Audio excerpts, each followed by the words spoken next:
Open Public Meeting Act. The notice has been posted in the Board of Education office, the junior high school, and high school buildings. The notice was also mailed to the press of Atlantic City, Asbury Park Press, and filed with the municipal clerks of Bass River, Eagleswood, and Little Lake Harbor Township in the Borough of Tuckahoe. Roll call, please. Mr. Williams. Here. Ms. Pakakua. She's here. Gotcha. Ms. Chambers. Here. Ms. Palladino. Mr. Rossetti. Here. Ms. Harper. Here. Mr. Dowlio. Here. Ms. Hannadel. Yes. Mrs. McFadden. Here. We are in session. Alrighty. Executive session, resolved that the Board of Education meet in closed session to discuss matters as listed below. Items so discussed will be closed in the public, providing it does not violate New Jersey statutes, regulations regarding disclosure of information affecting this matter. Attorney-client communications, and try to keep it to a half an hour. Motion. Motion, please. Motion. Second? All in favor? Aye. Aye. Okay, we're going to go over to where we just had our pictures taken, have a group picture taken, and then go down to our executive session. Actually, I'd like to do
of the United States of America and to the republic for which it stands, one nation, under God, indivisible, with liberty and justice for all.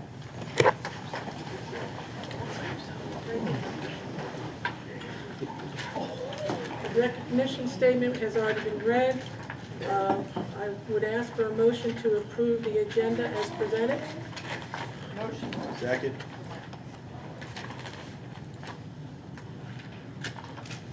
All in favor?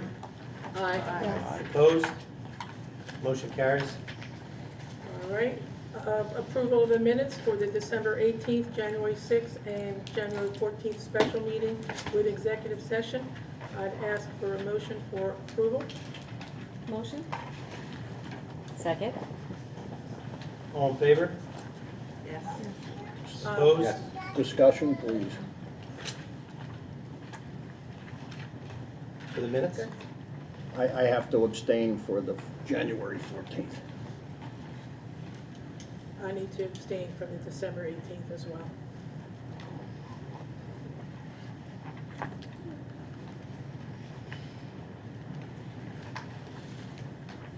Those abstentions are noted. The motion carries. All right, we'll move on to the report of the superintendent. I'll give you Dr. McCooley. Okay, thank you. First and foremost, you see a motion on the agenda that's quite lengthy. It is recognizing School Board Members Month, the month of January. You also have a certificate in front of you, thanking you for being a board member. I'm not going to read through the entire motion. You can obviously read that by yourself, but I would like to say, on behalf of myself and Mr. Brown, thank you for being a board member. I think the public often forgets that this is an unpaid position in which you put a lot of time and energy into preparing for meetings, getting your mandated trainings, and putting effort in just because you are doing goodwill for your community and your school. So thank you very much, and there is a certificate there for you. We need a motion to approve the recognition resolution. Sorry for stumbling on that. Motion. Second.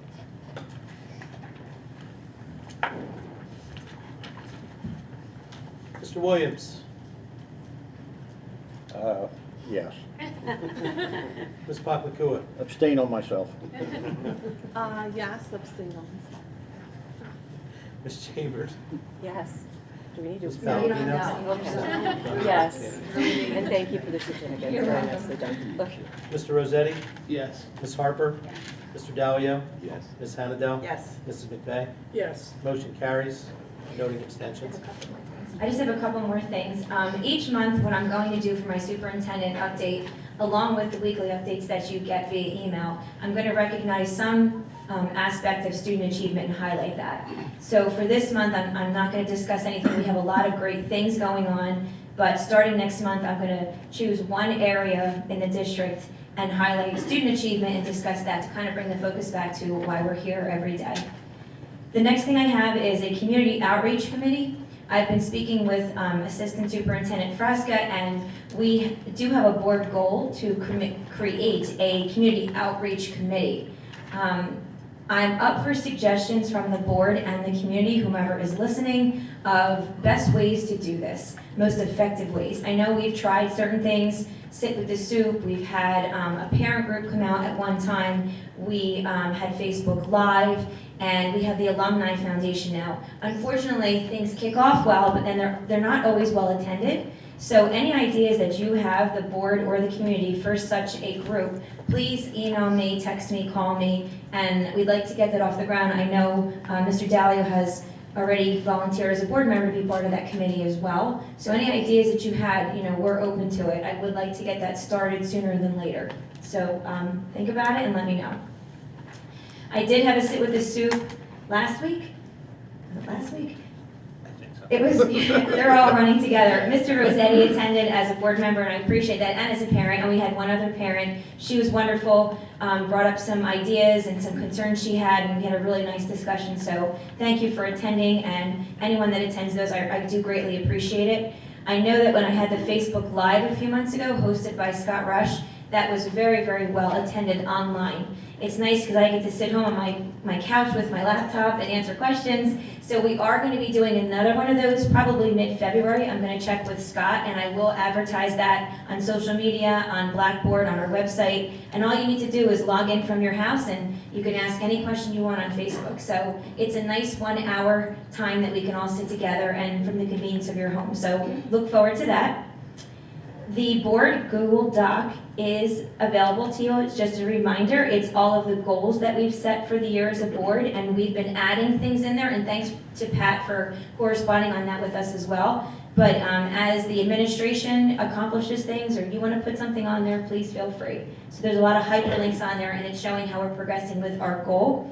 I will be doing an overview, as Pat requested, in February of all of our programs, of JAGS, dual enrollment, our academics, basically our mid-year check-in. And you will get a packet to take with you, so you can refer to that as well. So look forward to that in February.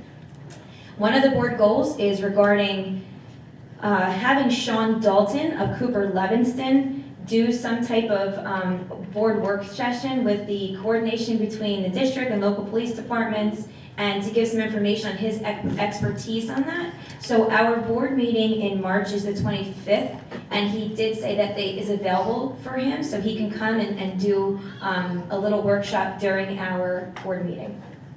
Is it 25th, or I thought we changed the board?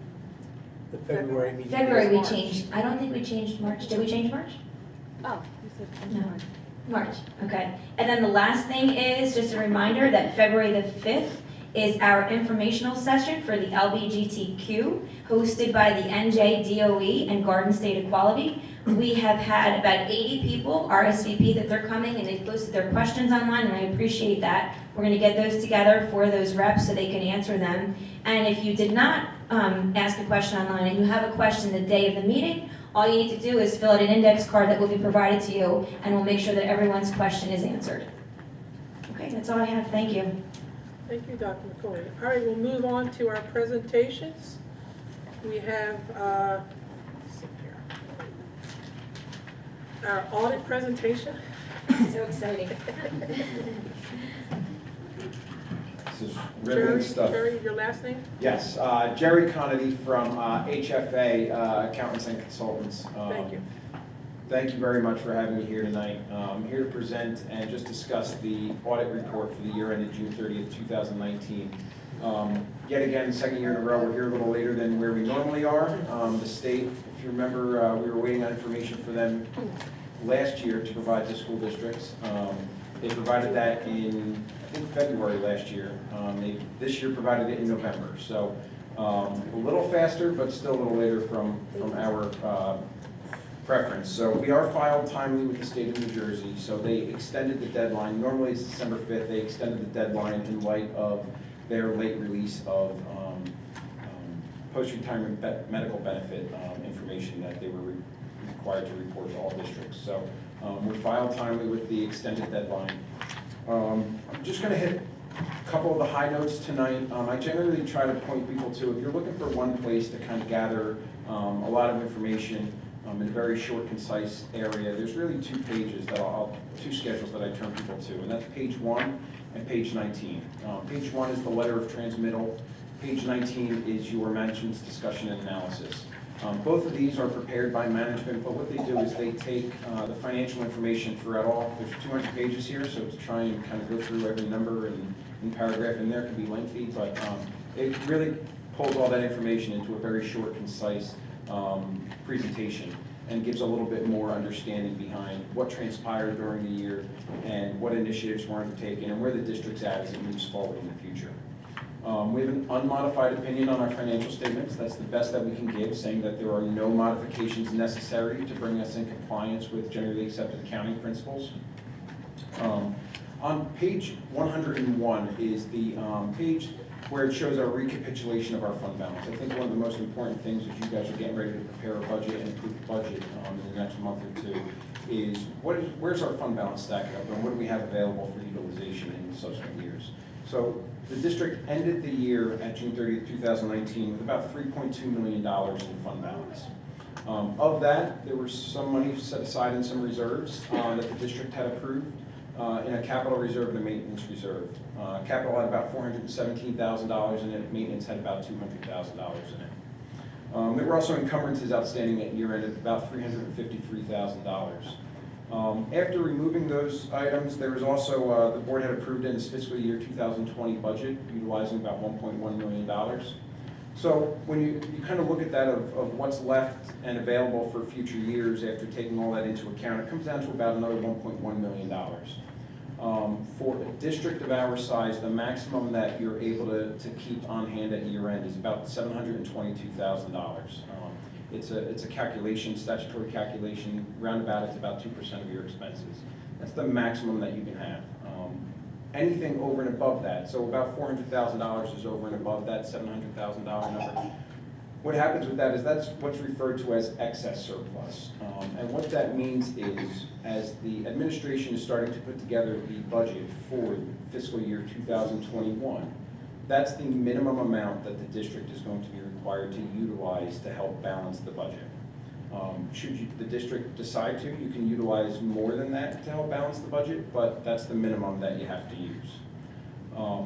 One thing I know we were here talking about last year, and I just want to continue to reiterate, I know you guys have obviously felt the pinch of cuts from the state aid funding, but utilization of fund balance last year, or in your 21 budget or your 20 budget of $1.1 million, that's pretty much the total fund balance that's available at year end at June 30th, 2019. So I know Dr. McCooley and Mr. Brown are kind of cognizant of that and making sure that we've got a plan to kind of make sure that we're not heavily relying on fund balance moving forward year to year. So with that being said, we also had some additional layers of testing that we had to perform, which we refer to as single audits on both state and federal grants.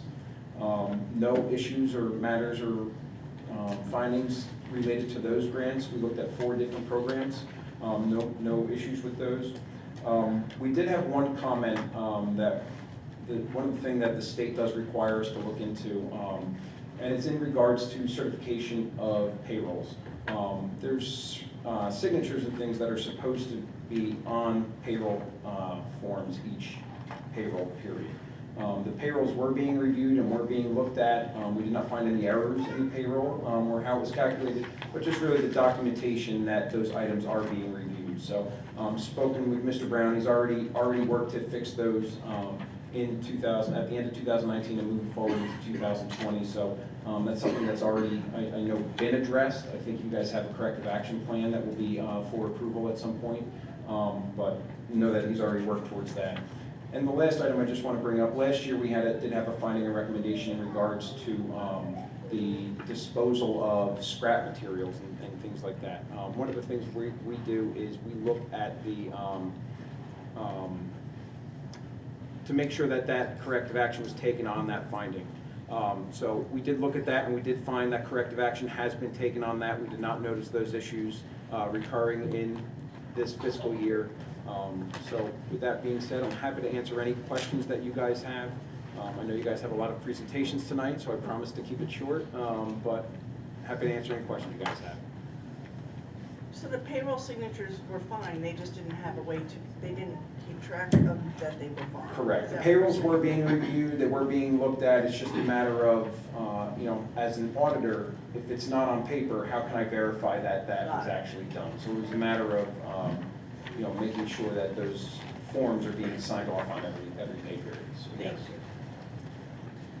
So just being that we just received it, obviously haven't looked at it and have questions, but just typically what I don't see in here is usually there's like a 2-page summary from the auditor summarizing your conclusions and any findings. It might be in here, I don't see it, Nope. so just verbally, So were there there's any findings? Did you yes, say the no? finding that I just referred to as far as the payroll certifications, that was the only finding and recommendation that we had in there. And obviously, I talked before about the fund balance. It's not a finding, it's not something that is necessarily done wrong, but it's just something that you guys should be mindful of as board members for future planning for the districts for finances. Thank you. Thank you. Thank you very much. Good night, everybody. Thank you. And next up is Karen Kenny for the SSDS presentation.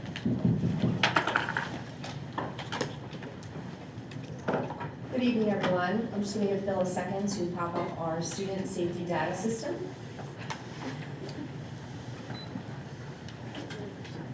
It's very brief. The student safety data system is a computerized program that the New Jersey Department of Ed requires us to fill out twice a year.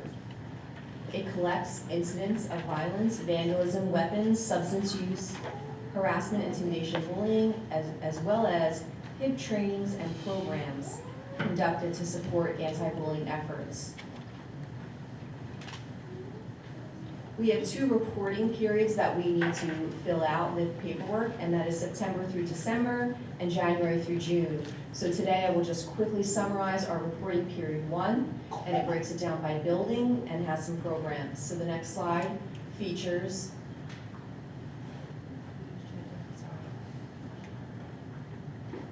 we have the high school, and the important color to look at is the blue or purple, depending on what color you see there.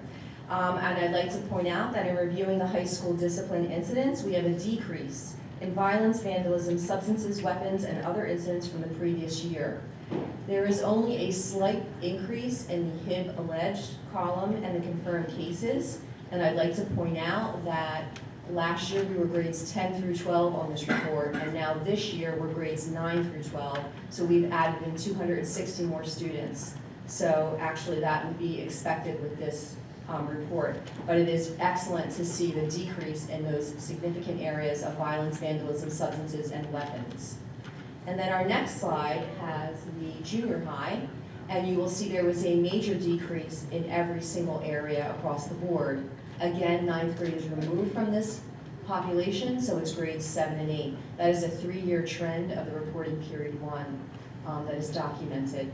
So again, we are really excited about our school and the safety that's happening. The third slide that we have features our HIB programs and where are we at in improving them and increasing them. And you can see district-wide that we have a significant increase in our reporting period. And our high school and junior high, you'll see a very big increase in the junior high, and in the high school, we added more district-wide programs to accommodate the high school. So they're separated out that way, but you will see the district-wide. And the next slide is the 2 items that I wanted to point out. Phil, if you could open up our school website. Our school website has links to 2 places that are very important. This year, we introduced the Depression Anxiety Wellness Network. And this was a website created by students at Point Pleasant Borough High School, made by students in a computer science classroom to provide our students with excellent 24/7 resources in various areas that they could text or call or even email some of the programs. This website was featured and introduced to every single student in our district in small group setting in every English classroom by a counselor. So that was an excellent opportunity. And after surveying our students, we had over 1,000 students respond to the survey, and 78% were not aware of any online mental health resources until we presented this. So we are really excited about this opportunity to have this at their fingertips, since they are so connected digitally to their phone and to the computer. The next site that Phil is going to show you that is directly on our school website is our link to Hipster that is available 24/7 for any parent, member of the community, or student to click on the Stop Bullying Safe School Zone, and they are able to report an incident of HIB to request assistance. And we are very excited as well about that, to make sure that we have this available for all of our students and our parents, our families, our community members, so that they know where to go and what to do if they have a problem. This information was also emailed to all of our students as well as our parents in newsletters, and will be featured again in our principal newsletters as well, to make sure that everyone knows where to find that information. As far as our programs are concerned, I would just like to point out that every single month we are doing multiple programs from September through June, and I'm just going to quickly name a few. We did a Sandy Hook Promise. It starts with hello in the junior high. We did a cyberbullying presentation with social media responsibility. We also had a digital consciousness assembly. We've had members from Narcotics Anonymous present to our senior class. We've had the Ocean County Health Department here to discuss substance abuse awareness. We have recognized the Great American Smokeout. We also, even last night, we did the Anytown presentation that talked about the struggles of opioid addiction, and our Ocean County prosecutor was here on that case. We've also done a few things regarding the Red Ribbon Week and Anti-Violence Week. So I can assure you that as a district, we are constantly working on ways to make it the safest place for our students. So I'm very happy with our SSDS results, and then I will be reporting the next round in June, so I'm happy with that. And if you have any questions, please do not hesitate. These reports are all available, and as I mentioned, all schools are required to fill this out, and it's featured throughout the whole state. That's great. Thanks. Okay, so on next, we have a nice positive thing now I'm very excited about. So, the next presentation that I'm going to quickly go over is the JAG program. So, if Mrs. Nooner could come up. So what is the JAG program? Jobs for American Graduates. Jobs for American Graduates is a cohort of students that we enrolled in a class that trains them in 6 employability competencies: career development, job attainment, job survival, basic skills, leadership, and self-development and personal skills. We are the only school in Ocean County that currently has the JAG program. And I would like to thank Dr. McCooley and Mrs. Frasca for their continued vision in expanding opportunities for our students, the Board of Education, and Mr. Henderson for supporting this initiative. In addition, we are lucky to have one of our best teachers, Mrs. Nooner, leading this program as well. We are here tonight to recognize the amazing efforts of a few people. We're going to call them up, and we would ask you to hold your applause till the end. Our first is Dr. Henry Jackson from Ocean County College. Dr. Jackson continues to develop pathways for our district to be the very best. We have Dr. Sandra Struthers. She is the Executive Director of Jobs for New Jersey graduates, and she has provided outstanding leadership for our local JAG program. And we have from Ocean Inc., Mr. Fred Rush, the Board of Directors Vice Chair. Please know that Ocean Inc. has made a generous donation to our district to provide our students with personal Chromebooks, 27 to be exact, as well as a smart board for our JAG classroom, almost totaling $12,000 in donations to our district. A French author once said, "On ne voit bien qu'avec le cœur." It is with the heart that one truly sees. I thank all of you for seeing with your heart and helping our students at Pinelands. Thank you very much. We would like to take a picture too.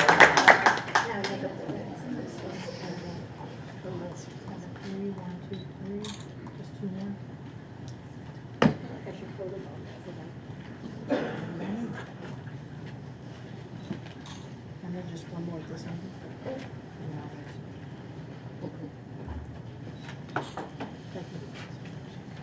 Thank you very much. Thank you.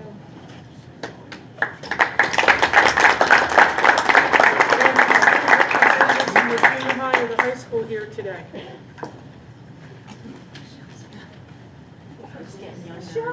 I'm here. All right, so as far as the junior high goes, we had the National Junior Honor Society and our student council members who actually gathered donations for our Cat Shack. So we're very excited. The kids really wanted to do that. That was one of the things they wanted to do. Along with our science club collected donations for our local charity of our animal shelter in Manahawkin. So thank you for the kids for coming up with that idea and for working hard to do that and all the donations.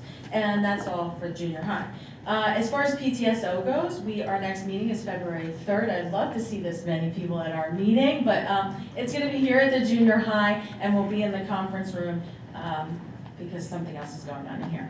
On March 11th, the School-Based Youth Service is holding a career job fair over at the high school during the day for the high school students, and then PTSO the week later in the evening from 6:30 to 8:30, we're going to be holding a career job fair as well. So if anybody's interested in showcasing their career or their business, please contact me, and I would love to see you there.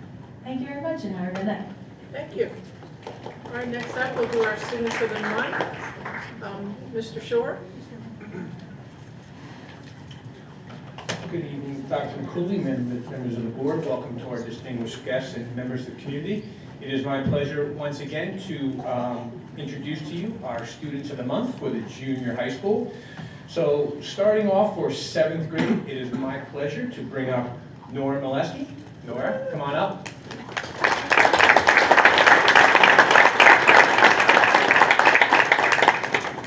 So this is what Mr. Grasso had to say about you. Dear Board of Education, Dr.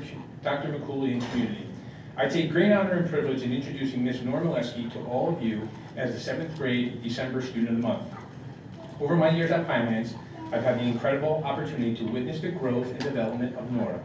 It has been an even more rewarding experience to have her in my classroom. As a student, Nora demonstrates all the qualities necessary for success. She is tenacious and approaches every task with focus and determination. Nora exhibits an infectious joy to being schooled. Her calm demeanor and fantastic sense of humor provide a constant reminder that being a teacher is the best job in the world.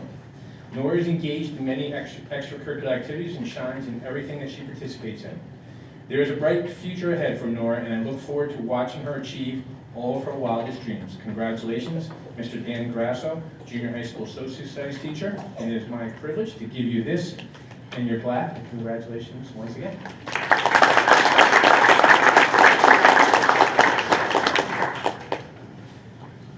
Also, I did not see you here, and she was not in school today. Savannah Miller is our 8th grade student of the month, so congratulations to Savannah. I'll make sure that she gets her things when she returns to school.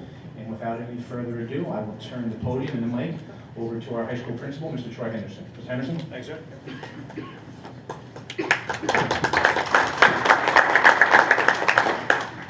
Thank you. So one quick note before I announce our recipients this month. All 4 are graduates from the Frog Pond School, so that's not a coincidence, just saying. First up, and I don't think she's here tonight, is Elizabeth Rush. Are you here? Yay. Oh, she is here. Great. Come on up, Elizabeth.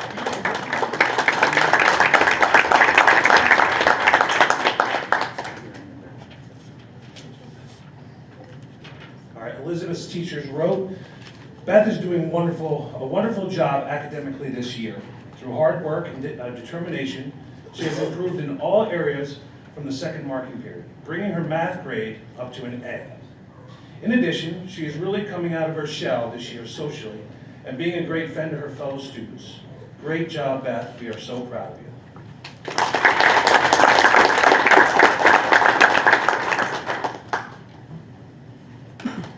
All right, next up is Aiden Skeet. All right, I'll just read this real quickly. Aiden's teachers write, Aiden may be on the quiet side in the classroom, but he always works hard and does his best on projects and assignments. He is always polite and respectful to staff and fellow students. Aiden is a pleasure to have in class. Congratulations, Aiden.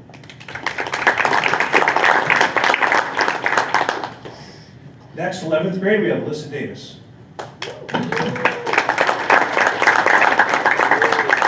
Alyssa wrote a speech for you tonight. She was nervous. Alyssa's teachers write, she has made remarkable changes in her life, leading to better decision-making and improved attitude. She is often the first to volunteer and to lend a helping hand. Her outgoing personality and kind, friendly nature make her a pleasure to have in class. Congratulations.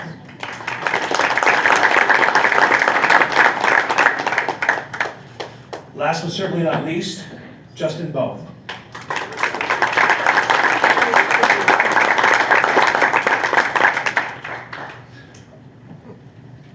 Congratulations. Justin is truly a remarkable young man and a student who is just a step above all others. He's kind and caring, intellectual, but also humble. Justin is that rare blend of strong work ethic and humility that I rarely see in people in today's world. His integrity, honesty, and intelligence will guide him into a successful future. His ability to take constructive criticism and feedback, then apply it to become better at whatever he is doing is one of his best qualities. He is a true representative of a Wildcat. Congratulations.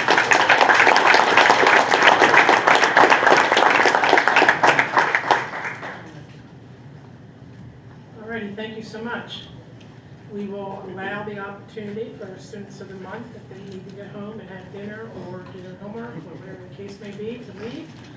With that, we will move on to the residence forum.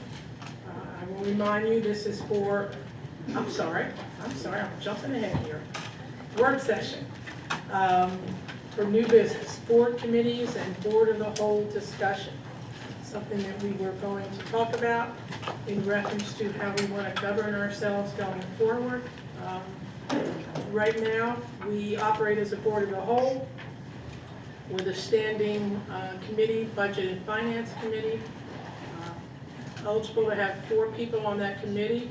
I, as the president, will sit on that committee. I have sat on that committee for a few years. Christy, I'm going to assume you're still wishing to be on that committee. So that leaves 2-member openings. So if you wish, contemplate, I don't know if the audit report is, if you enjoyed that, then maybe you want to be on the budget and finance committee. So if you want to do that, just reach out to me, shoot me an email, and Kim and I will take a look at that and see who should be appointed to that committee. Just a reminder that Augie had already contacted us, that he did one. Okay, then Augie, you'll be a member. I'd be interested as well. Well, I'll tell you what, since I stated it, please, if you're interested at all in being on that committee, shoot me an email, and then Kim and I will chat about that. Thank you. You're welcome. How about opening discussion to governance as any other discussion for committees or operating as a committee of the whole? Hearing no discussion, we'll move on to board training. Oh, I'm sorry, Karen. I was just going to say, at one point in time, we did have a number of our board members volunteered for the Policy and Education Committee. I don't know if Dr. McCooley or anyone feels that that's necessary, but I know that that is one that we have traditionally had. If that's the direction you went, you wouldn't be board of the whole anymore. You would have committees. Right, so we had board of the whole and then 2 standalone committees, the policy and the budget. Right, I think the budget and finance in statute we have to have, but the other we don't. And then you're operating more as not a board of the whole and you're having committees. So I think that's the discussion that we're having right now. Correct. We had a couple hybrid committees to address certain things, and we did have one for education and policy, but if that's the way the board is looking, I would recommend moving forward as board as a whole. We've had ad hoc committees, construction. There are other ad hoc committees. There's sick bank. So, you know, from time to time, there may be an occasion where we have to put an ad hoc committee together. But I think in general, we've been operating as a board of the whole. And I just want to know if that's any further discussion, or if not, then we will continue in that manner. So, I see a nod from everybody? Okay. Then we will chat about board training. We do have the training in March from, as per our policy, from someone from Cooper Levinston, and then we also did reach out to Will Donio about doing another type of training that he did before in conjunction with the Little Lake Board to kind of split the price of that, really to benefit some of our newer board members. If there's any other ideas or needs that you have, you know, please reach out to me or Betty Ann and we can arrange that. What's the one in March now? The one in March is the one that you had suggested, Pat, I don't know, is our board goal. Something about, you went to a training and someone from Cooper Levinston did something with the police. Yeah, that was Sean Dalton. Yes, he's Oh, okay, available so that- March 20, All right, whenever so our that's the meeting one. is. Oh, okay. Yep, he can do that. Okay. But then we were also considering having some kind of ethics or like what's the board's role and doing that with Little Egg Board. So I did reach out to Will Donio and he's looking at his calendar. Okay. So the first one is safety, is that what it is? I'm not really getting what it is either, the one that you suggested. It was communication, I think. It was communication, between the and it police was, and the- they were in close contact with the local police departments. Right. He did a presentation at the school boards over a year ago, actually. Mhm. It was very well done. I did attend, and he is an employee of Cooper Levinson. Yeah. Yes. He used to be, I forget what his original He position was originally a prosecutor. Okay, was that what it was? Or Or a district pub- attorney or something? I can't remember who, yes, yeah, district attorney. Okay, So, like Salem or Cumberland? yeah, Cumberland so, County. and he's in our firm, he's in the Cherry Hill office now, but he does a lot of work with, Right, and clients at-risk whatnot.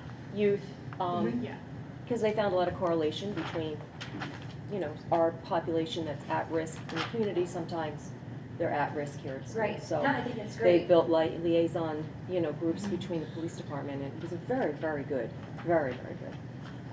What's the other training you're mentioning about having one of the other attorneys So come in? originally, we had reached out to school boards and Marianne Friedman to do a Okay. training for the, Yeah. mostly for the new board members, Okay. on the role of a board member, ethics reminders, things like that. She had shot out a couple dates in January that we were not available. So in the meantime, I did reach out to Lithonio, and he said that he could, you know, do a presentation similar to the one he did before also. So either or, it doesn't matter, Little League's board has no preference either. So maybe when I get some of his dates and topics, and then we can reach out to school boards, and then I can survey everyone, you can choose, Okay, okay? all right, I just know it was one of the action plans on our board goals. There were some specifics that everybody voted on, under, I guess it was board goal number 1 or 2, I don't remember. But, Yes. you know, particular trainings that everybody was agreeable to that And I'll they would just like to see. throw this out, we can always create something new. Right, or right. something. So, Okay, we'll get okay. that information together, I'll shoot it out to both boards, and whatever you select is what we'll pick. And just a note to the board members, the New Jersey School Board's website, if you've tried to go on there recently, it's been down. Very interesting time with boards changing over to redo the website and take the training module down. But so I'd ask for a little bit of patience. Once the website is fully functional, we'll be able to give everybody clear snapshots of the trainings you've completed. I think we registered Ms. Harper for one today. So if you're having any trouble registering, you can just email me. We'll call and get you registered for the event. Okay, all right. Before we move on to residents forum for agenda items only, do you wish to speak now or at the other residents forum? Oh, at the second, At the second, yes, okay. thank you. So, Excuse board me? policy. I'm sorry, Mr. President. Sure. Before we move on, I don't know if it was an oversight. Do we have a facilities update? Or is there none for the agenda? It's an agenda item? I didn't see Mr. Balone. I don't know if he's here or not, if he's waiting to give an update. It's item E? Oh, I see, item 8. Yeah. He sent you the punch list, didn't he? Yeah, he did, and I honestly, I didn't print it today, but we did have some back and forth on it. We had a couple of the outstanding electrical issues got completed. The biggest thing now is the final permitting on the smoke detection system in the high school, and it's all been approved and permitted. There's just some additional training we have to coordinate with the West Tuckerton Fire Department, and I don't know who the third party is that does the training, but we have to coordinate to get them trained, and that'll be the final step before the punch list is complete. It's very close. So good news for everyone at the referendum. Yes, it's moving along very nicely, and I did receive a final payment application. It'll be on February's bills list, so we're actually starting to see finals. Thank you. Yep. Sorry. Thank you, Karen. All right, residents forum, agenda items only. Board policy 0167 encourages community participation in every meeting. However, the board requests that the public respect a reasonable time limit when commenting on agenda items only. I would like to point out that our policy says in the event it appears the public comment portion of the meeting may exceed 30 minutes, the presiding officer may limit each statement made by a participant to 3 minutes duration. So, and it will not exceed 30 minutes. So with that, seeing a lot of people in the audience, and to try to make sure that everybody has an opportunity to speak, we will limit comments to 3 minutes only. But for this residents forum, it's for agenda items only. Would anyone wish to speak? Certainly.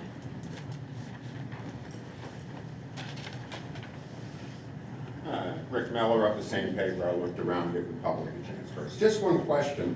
Item C5, the implementation grant.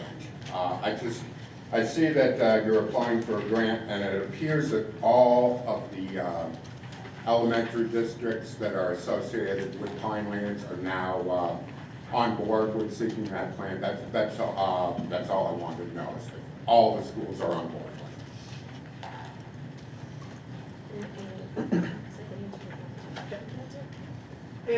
That's all that we have for agenda items only, and Dr. McCollum will be happy to answer that question.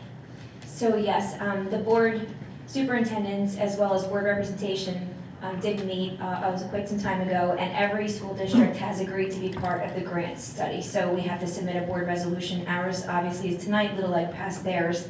Tuckerton is doing theirs in February, as well as Bass River, and Eagleswood, I believe, is already done. Thank you. Thank you. Moving on to committee reports. I would like to ask for a motion to approve the instructional recommendations A1 through A10. Motion? Second. Discussion? Dr. McCooley, thank you for the information on the research study, item A8. It was very helpful. Attention note-taking skills among high schoolers. So thank you for that information. It was very informative and very good too. Thanks. I would just like to add, item 7, the school calendar. It was nice to see us get that done early this year. And I think you expect to, but I think it would be good to share it with our sending districts so that we could They already coordinate have as it. they so choose. Yes, they already Great. have it, yeah. Anybody else? All right, Mr. Williams? Yes. Ms. Papakua? Yes. Ms. Chambers? Yes. Ms. Palladino? Yes. Mr. Rossetti? Yes. Ms. Harper? Mr. Dalio? Yes. Ms. Hannadel? Yes. Mrs. McVeigh? Yes. Motion carries.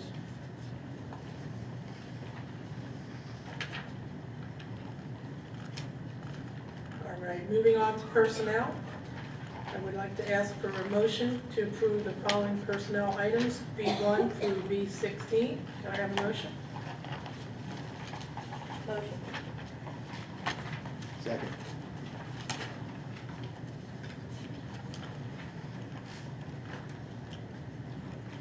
Any discussion? All right, Mr. Williams? Yes. Ms. Papakua? I need a moment. I am yes, with the exception of item 11. I need to abstain from, recuse myself from Paul Papakua. And then on item 15, I don't even know, due to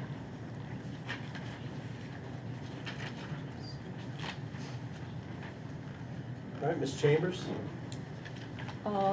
Yes, everything's a yes with the exception of number 12. I'm going to abstain on that this evening. Okay, thank you. Ms. Palladino? Yes. Mr. Rossetti? Yes. Ms. Harper? Yes, with the extension of item number 3. Okay. Thank you. Mr. Dalio? Yes. Ms. Hannadel? Yes. Mrs. McVeigh? Yes. Motion's carried. Moving on to operations, I'd like to ask for a motion to approve the operation items C1 through C5. Can I have a motion, please? Motion. second. Any discussion? Nick, on the item 3, purchase manual, just in a nutshell, were there a lot of additions? No, Or is so it just- it's 3 and 4 are together, Okay. hold on, the corrective action plan from 17-18, so 2 and 3 are together. Okay. So as, we got an audit from Department of Ag for the 17-18 food service year, or school year for the food service department. The result of that audit was that we were missing some forms as part of the review of the financials on a monthly basis. The summary of those findings is summarized in the corrective action plan. So what we did is take the forms that needed to be incorporated and add them to our purchasing manual. Gotcha. Okay. And so you have a corrective action plan up front that itemizes the 7 Okay. changes, and then a purchasing manual that incorporates All those right, changes. thank you, because I mean, it's a lengthy manual, so I wasn't sure what those, updates were. Okay, great, thank you. No problem. Just a comment, it's great to see a maintenance plan. Very detailed, thank you. Thanks to the facilities department for that one. All right, any other discussion? I have a question as to number 5. Are we going to have someone or be able to keep track of all the hours and time spent by our district employees so that we can apply for the money from this grant? Or how does that work? I don't know. Are they requiring timekeeping, or are they carte blanchely putting money out to districts? No, you have to submit a budget as part of your application, and that application would outline which professional services get paid. Maybe you have an auditing firm, a labor attorney, a bond counsel, things like that. You would spell out estimates and contingency estimates for those amounts and hours as part of the grant application. And I know we're looking to lead this jointure, but have we already thought of those things and began to see what that cost will be to us that we're gonna look to recoup back from them? Well, we wouldn't incur the cost directly. It would be Well, it's time. yeah, so I would say we're not there yet. The plan was with Dr. M and I talked about getting this thing tightened up by the end of February to submit it, the application at that time. So I think that we'll have a better idea of the budget picture at the end of that period. Right now, we're just sort of going through the grant application, getting together with all the stakeholders and making sure we're representing everybody's interest at the table. Thank you, because I just want to make sure that the state holds up their end. You know, they implement a lot of things without the funding to go with it. Thank you. Well, the funding is for this fiscal year, so it's important for us to submit an application early enough that it gets consideration and Early on. awarded this year, because you don't know if the money's gonna be there next year. Next So we year. wanna get them on the hook for it this year while it's in the Yeah. pot. Thank you. No problem. All right, Mr. Williams. Yes. Ms. Papakua. Yes. Ms. Chambers? Yes. Ms. Palladino? Yes. Mr. Rossetti? Yes. Ms. Harper? Yes, with an abstention on items 2 and 5. Thank you. Mr. Dahlia? Yes. Ms. Hannadel? Yes. Mrs. McVeigh? Yes. Motion's carried. Moving on to report of the board secretary, business administrator. I'd like to ask for a motion to approve the report of the board secretary, business administrator, items D1 through D10. Can I have a motion, please? Motion. Second. Any discussion? Yes. Under item 9, I had a few questions on C.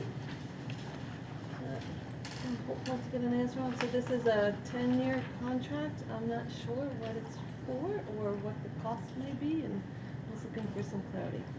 For the TecoGen? Yes. Yeah, so we installed, Yes. as part of the referendum, we installed a cogeneration system that was manufactured by TecoGen.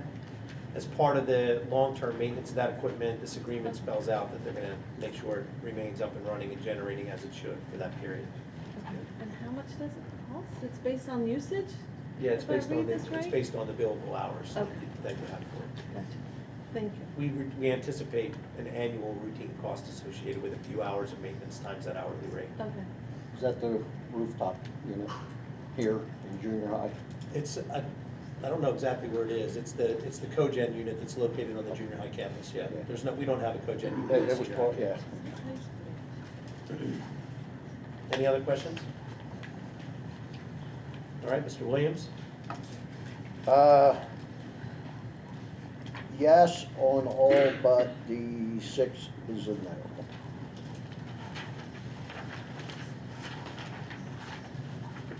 Which number? I just want to make sure I marked that accurately.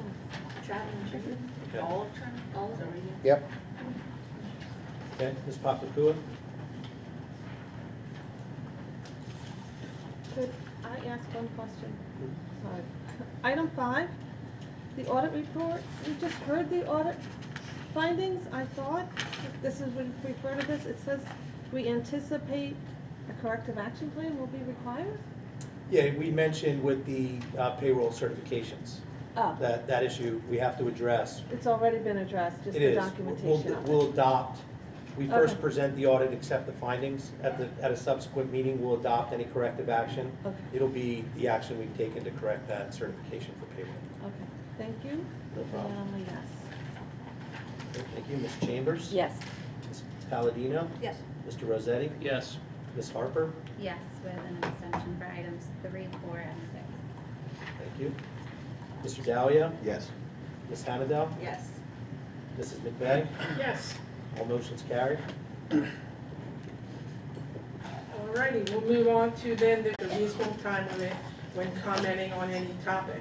There'll be a 3-minute time limit and a 30-minute overall time limit. Meeting. I just want to suggest that it wasn't a few parents, and the definition of few means not many. So I want to ask you, is it actually true that just a few parents inquired about it? Do you want me to answer anything at the end? If it's okay, we're not going to enter into a Yes. back and forth, so we will write down the questions and be happy to answer them. Okay, just objected to that language. So at the November board meeting, Kim Clark stated that we would be able to pull out of the pilot program on the LGBTQ at any time. So do you stand by that statement, or is that something that was just said in order to get the board approval fairly quickly? Is that answerable? Do you still stand by that? Can this thing be pulled at any time? We're going to Just a yes or take no? all your questions and we will answer them at the end. Thank you. Okay, well, here's another question. Have the Board of Education members actually been able to review the curriculum, or have they had access to the curriculum? Okay. No yes or no on that one? Here's a Again, question. sir, I'm going to tell you that we're going to answer all your questions at the end. Thank you. What famous person has been omitted from the history books because of their sexual preferences? In other words, is there really a need for this? Why is it that lesbian, gay, bisexual, transgender, queer curriculum is being withheld from parents? I know that some parents have asked, some community members have asked to see it, and the answer has been absolutely not. Again, why did we turn to an LGBTQ advocacy group for help? It's kind of like inviting Planned Parenthood to prepare a curriculum on teen sexuality. You're not going to get a balanced presentation. You're going to hear about sexual experimentation, condoms, and abortion, but you won't get statistics probably on depression and teen suicide from Planned Parenthood. These are my observations. Is the link that you're trying to establish between bullying and this pilot curriculum legitimate? I think everybody here tonight who happens to be opposed to the pilot program is certainly opposed to bullying as well. So I want to challenge the notion that we need that program to stop bullying.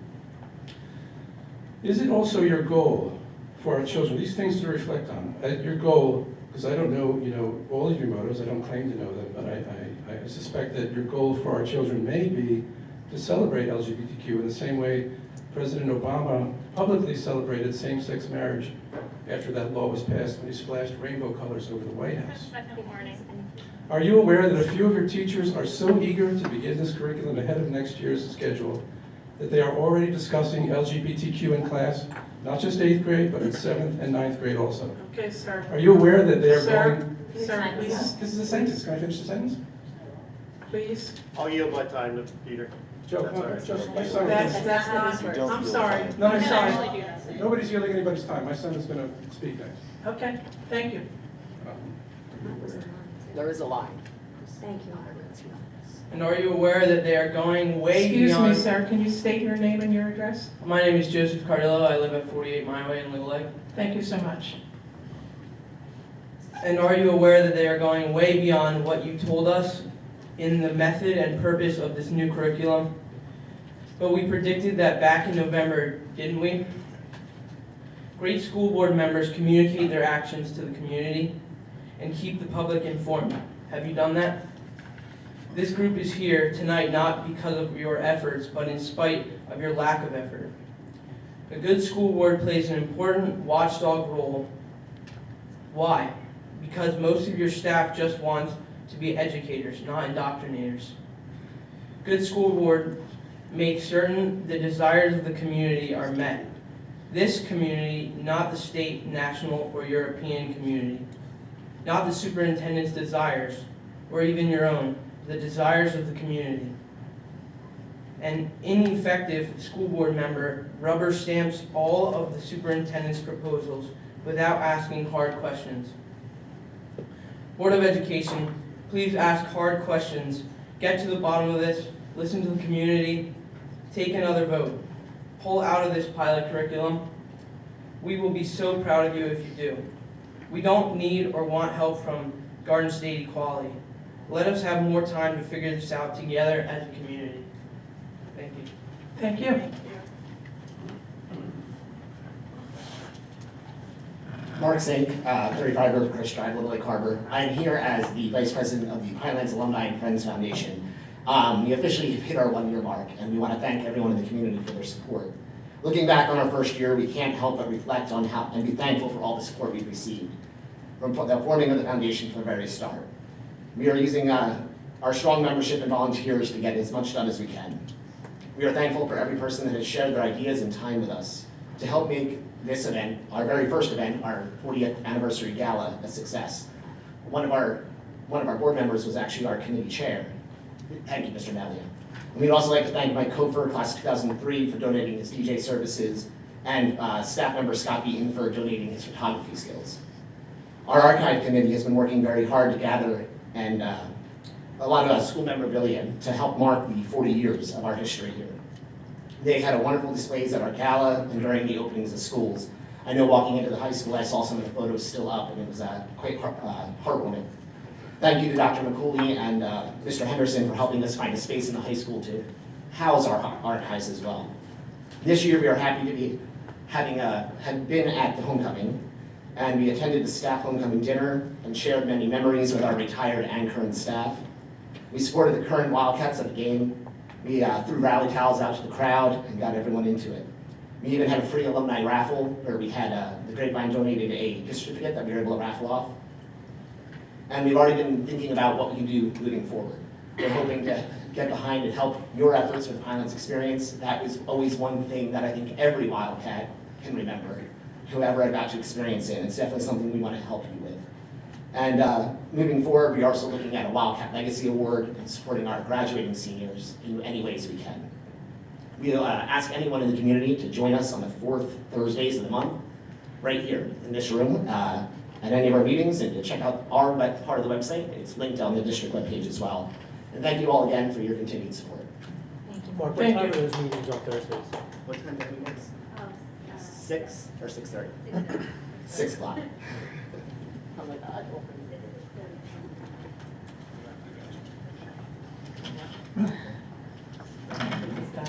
Hi, Joanna Bartlett. Tilt it down more. 11 White Oak Lane, Little Lake Harbor, New Jersey. Just want to say I am a 96 graduate of Pinelands, so been around a long time in the school district. And I'm just going to read something, it will be less than 3 minutes, that is our experience. So I have a son in 7th grade, and I would like to express some issues I have with his curriculum. In his course class, Dr. Lynn Atkins showed the class a short film on January 21st, 2020, entitled In a Heartbeat. This film is about, in my son's own words, this is what he said, because I had to summarize the film, a boy liking another boy. The boy's heart popped out of his chest, causing embarrassing problems. The heart wanted the other boy, but he also felt embarrassed by his heart, which caused his heart to break. The other boy came and fixed it. After watching the film, the students were asked to respond to the movie in a journal entry by summarizing the film and telling what it means to be an ally of the LGBT movement in your mind. I would like to express 3 legal issues I have with this assignment. First of all, the pilot program that Pinelands got approved to use is for 8th grade only. That's what the board approved. My son is in the 7th grade and therefore should not be taking any part in this pilot program. This chorus teacher stated that Dr. Clark assigned the chorus class to be part of the pilot program. According to the new law, point 3, the actual first applies to the 2021 school year. Therefore, anyone not a part of the pilot program, which in Pinelands was only approved for 8th grade, should legally not be having this in their curriculum. Secondly, the same law states in point 2, the Board of Education shall have policies and procedures in place pertaining to the selection of instructional materials to implement the requires. I would like to know if the Pinelands Regional School Board has policies and procedures in place. That's a question that you can answer later. If not, then you're in violation of the law and the pilot program needs to stop immediately. No training should happen until those policies and procedures are in place. Third, the first point the new law states, History of Disabled and LGBT Persons. I would like to point out the word history here, which is stated in the law. The next part of the law states that the Board of Education shall include instruction on the political, economic, and social contributions of persons with disabilities and lesbian, gay, bisexual, and transgender people. The film shown in my 7th grade son's class had nothing to do with the history of political, economic, or social contributions of a disabled, lesbian, gay, bisexual, or transgender person. Again, this is in opposition to the law. Teachers and administrators need to be held accountable when they overstep the boundaries of the law. I'm requesting immediate termination of the pilot program since there has been lapses in oversight and how it complies with the state law. I'm also requesting immediate action against anyone within the school district who refuses to follow the state law, as it has been mandated. Please know that I've already pursued legal counsel on what to do if this matter is not satisfactorily settled. I have a copy of what I read if you were interested.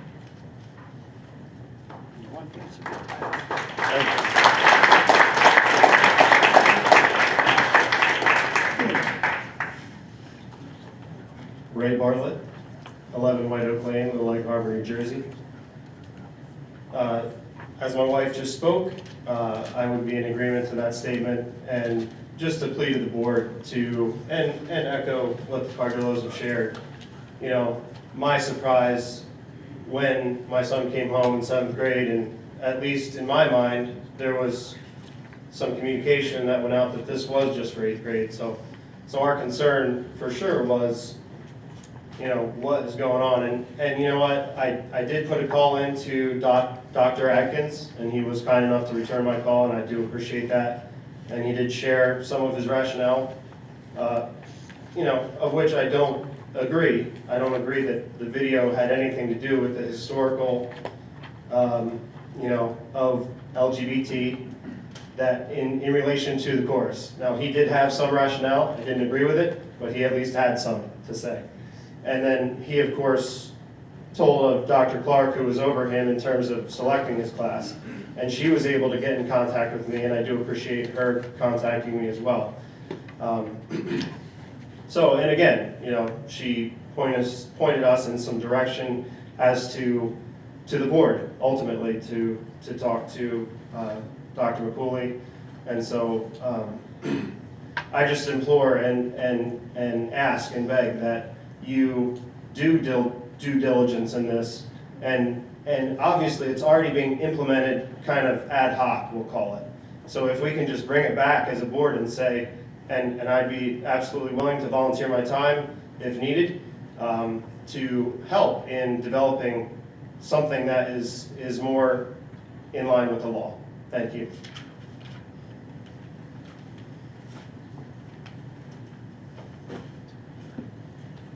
Good evening. Steve Halford, 37 Becker's Corner in West Creek. To first go on the record by stating that I am here speaking as a taxpayer, a private citizen, and a parent on behalf of my children, myself, and my family. My statements here today are by no means a reflection of Eagleswood Township, the school, or the board. I'd like to address a couple things.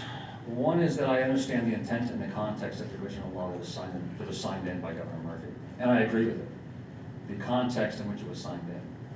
However, well, for those of you who may not have read the actual law that states, the Board of Education shall include instruction and political, economic, and social contributions of persons with disabilities and lesbian, gay, bisexual, and transgender people as in appropriate places in the curriculum of middle school and high school students as the district's implementation of the New Jersey Student Learning Standards.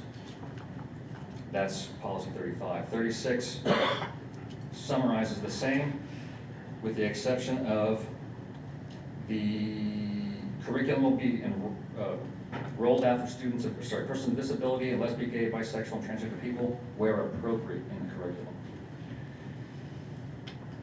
The LGBTQ, sorry, the acronyms are a little funny, requires the boards of education to include the instruction and adoption of this instructional material that accurately portrays the political, economic, and social benefits of LGBTQ individuals, without question. In curriculum that is being enrolled with the Pinelands Board of Education with regard to state equality, actually modifies their viewpoint of the law to state, and I quote, "The LGBTQ inclusive curriculum bill requires boards of education to include instruction and adoption of instructional materials that accurately portray the political, economic, and social contributions of LGBTQ individuals. Public schools in New Jersey must align their materials and instructions to Assembly Bill 1335 across all content areas." I'm not a legal scholar by any means, or a lawyer by any means. However, I can probably solicit many legal scholars to interpret, or to define that those two interpretations are significantly different. The law states one thing of where applicable, the other one states all areas of curriculum. I'm going to give you about a 10-second warning here, okay? 10-second warning? All right. As a board, you're actually, skip ahead. As a board, you take an ethical oath to refuse and surrender your independent judgment for special interests and partisan groups, for schools, and for personal gain for friends. On the Garden State Equality's website mission statement, they actually state that they are a political organization. Your time is They are up, an sir. affiliate. Thank you.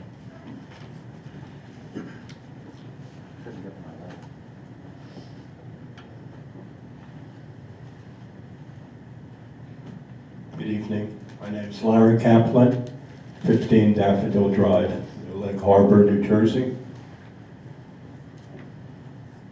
6 years ago this month, I was injured at home. I broke my neck. I was paralyzed from the waist, from the neck down rather. And quite miraculously, the Lord has taken me through a lot.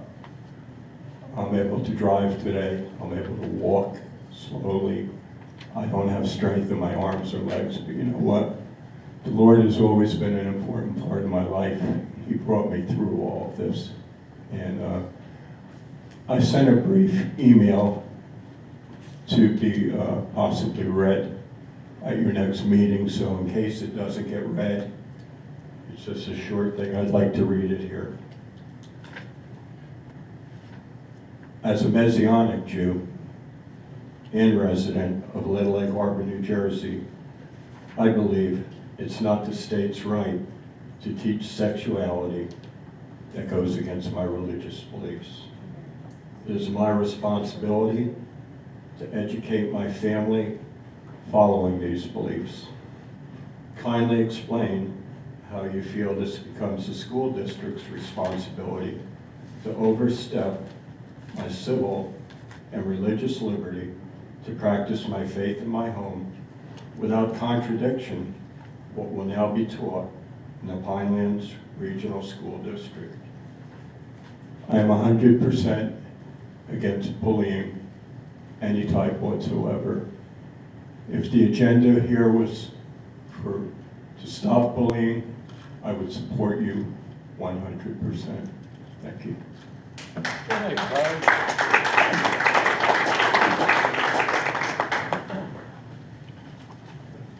Mike Delaprudi, 53 Grove Street. Thank you for your time. In preparation for the meeting tonight, I took time to read the Board of Education belief statement on the Pinelands website. And one point that stood out to me was, and I'll quote, "We believe children learn best when families, the community, and the school work together and are dedicated to providing a student-centered education." So I'm asking, is that what this board really believes? Because that statement doesn't say anything about involving third-party special interest groups like Garden State Equality or Make It Better for Youth. Your website also says in the Board of Education Code of Ethics that you all agreed to follow, quote, "I will refuse to surrender my independent judgment to special interest or partisan political groups." And again, I ask, do you all agree to adhere to that code? If so, I have a few questions, beginning with this. When was the decision to partner with Garden State Equality and Make It Better for Youth to implement the pilot program first made? I was present at the November meeting when the board voted on the LGBT pilot program, and at that time I encouraged this board to stand by its statement of belief and allow families, the community, and the school to work together to meet these legal requirements. but lately it's come to my attention that the contract between Pinelands and the Garden State Equality, known as the Memorandum of Understanding, is dated October 16, 2019, a month before that Board of Education meeting. So my next question is, how is it possible for the school to enter into a legal agreement with an outside party without the Board of Education's knowledge or approval? We're all familiar with the law that takes effect in September 2020. A Board of Education shall include instruction on the political, economic, and social contributions of persons with disabilities and LGBT people. Now, if disabled persons were a priority under the law, then why does the Garden State Equality instruct Pinelands, and I'll quote, to select teachers who have displayed a passion for LGBT inclusive practices, with no mention of disabled persons? Just to put that into perspective, LGBTQ is mentioned 8 times in this memorandum. Just give you a 10-second warning. Sorry. Do you know how many times disabled individuals are mentioned in this memorandum? 0. Throw it out. Nothing in this pilot program is right, and I am asking you, I'm pleading with this board to reconsider and rescind the pilot program. Thank you for your time.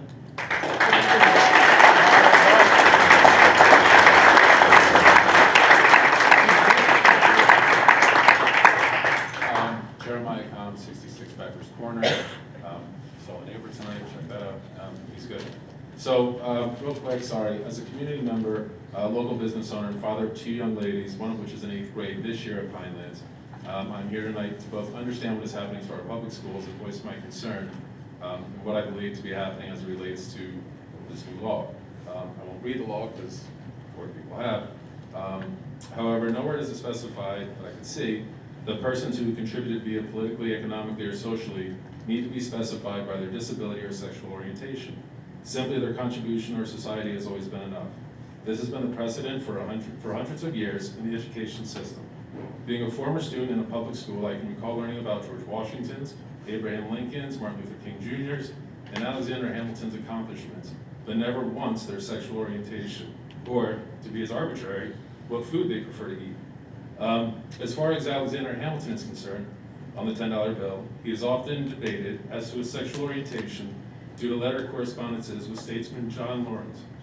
In fact, Hamilton is sort of considered the LGBTQ homosexual founding father, right? I don't know how many people knew that tonight, but I guarantee everybody in this room knows Alexander Hamilton. The law signed by Governor Murphy made New Jersey the second state to enact such a law, followed by the lead of California. It is interesting to note that California passed their law in 2012, but did not implement the curriculum until 2017. The reason for the 5-year delay was not to go against the law, but rather for the California public school system to take the time to do their due diligence in making sure the curriculum used reflected the moral compass of their state. The law in question now seems to be on the fast track here at Pinelands. Was passed less than 1 year ago. The curriculum being used, again from what I can gather, has been created by the advocacy group GSE, along with a sister advocacy group. When looking at who GSE is and what they stand for, I searched the web and the description that came up astonished me. New Jersey's largest LGBTQ advocacy and educational organization. If Governor Murphy would like to follow the direction of California, I would ask the board to also follow their lead in vetting the curriculum being used in our schools and on our children. You quite literally are holding the power to shape our community's future. I'm hoping that the reason you are here as school board members is because you know that you love our community and genuinely are concerned about the health and welfare of our children. 10-second warning, sir. I know I've taken enough of your time, but I would like to leave with these final thoughts. Follow the law, honor and teach our communities, young minds, about the great sacrifices and achievements made by all people, regardless of sexual orientation. Make sure the decision made as to the curriculum adopted is what is best for our young minds. And remember, the Board of Education terms are 4 years. When deciding the direction of our community, rash decisions often turn out to be wrong ones. Thank you. Thank you.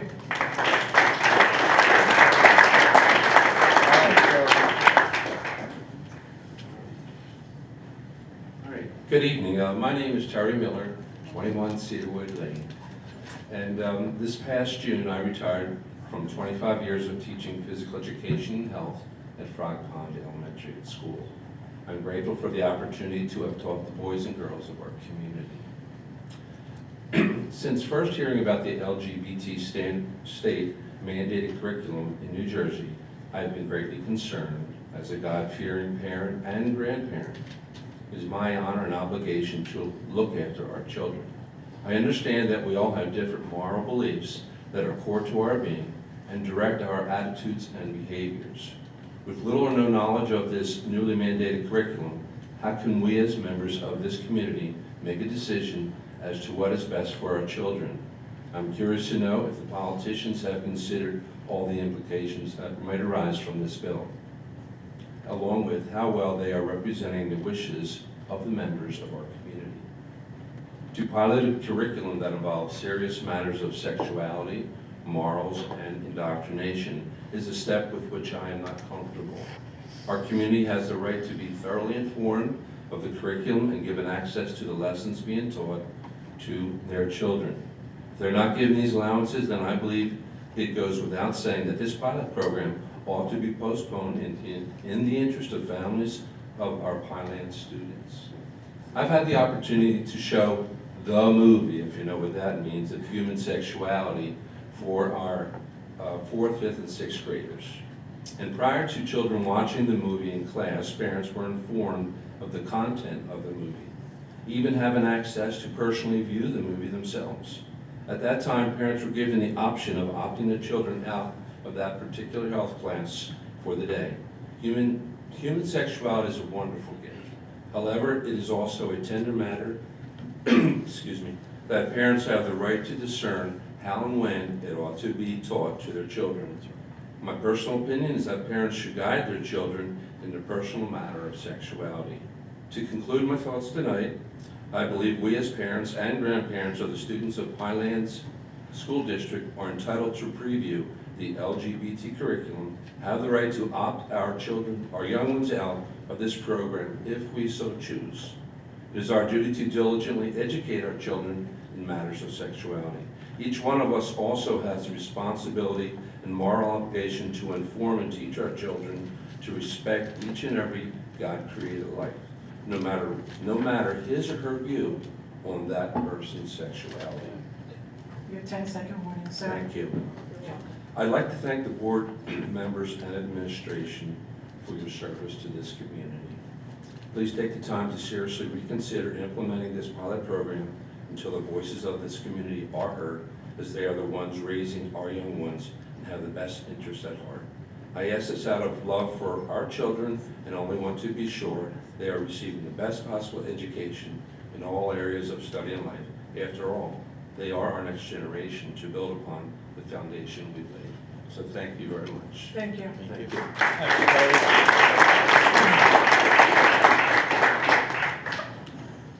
Jim Balsamelo, 60 Chatham Road, Little Lake Harbor.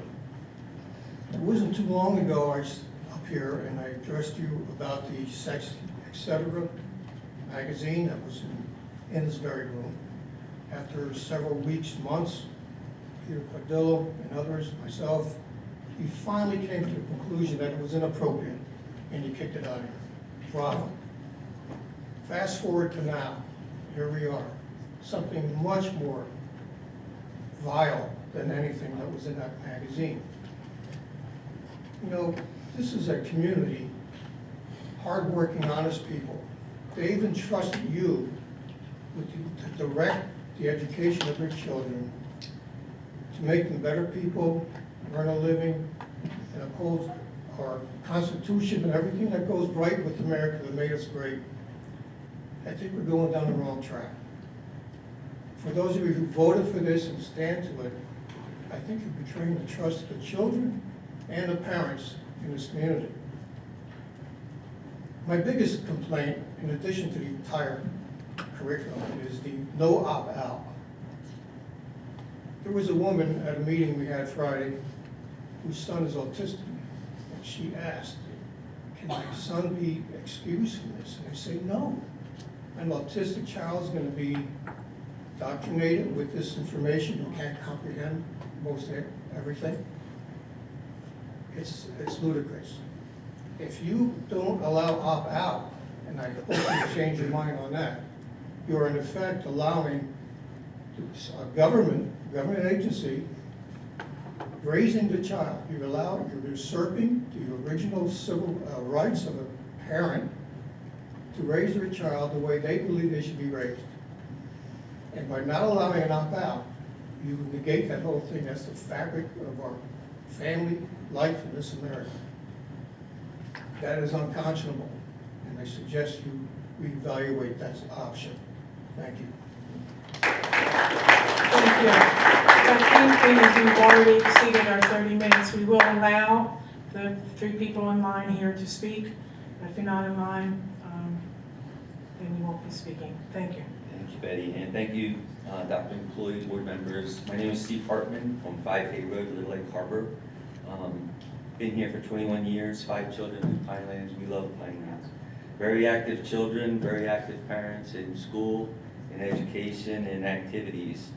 For 21 years, I've also been the pastor of Lighthouse Alliance Community Church here in town. My family, as well as our church family, have been very invested in both our community and in Pinelands High School and Middle School. I say this because we're not just a voice yelling from the bleachers. I believe that we're on the team with you guys and in this community. We value the partnerships. We value community and team. As a church, we've partnered with Pinelands for years, 15 years. We've had over 200 banquets and dinners for free for the Pinelands community. 11 years running a 5K. Primarily, I'm an athletic. I love athletics. We've raised over $85,000 for Pinelands Athletics. Never take a dime. We've been a part of buying scoreboards for our facilities and partnering and finding sponsors. During 2 years of construction, youth-based services, we offer the building all the time for nothing. Gym space, we've had some camps this summer.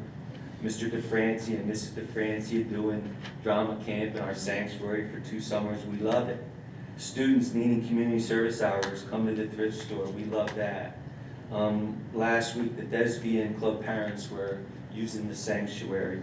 Just today, we got a call from counseling department in Pinelands, and they had a family that needed food, and our business administrator brought over $100 worth of gift cards. We're in. We love the partnership here. We love the partnership with our community. All this, it's not to brag, it's just to say we're on the team. We love the partnership that we have with our community, with Pinelands. We've been committed for a long time, and I hope a long time to come. But this issue is very big, the pilot program. It just feels like it could be a game changer. My family, and I believe I can speak for 400 or 500 people in our community, a lot of families from our church community that I've known for so many years, we just strongly disagree with the Pinelands Board of Education's decision to participate in this program and the direction that it seems to be going in.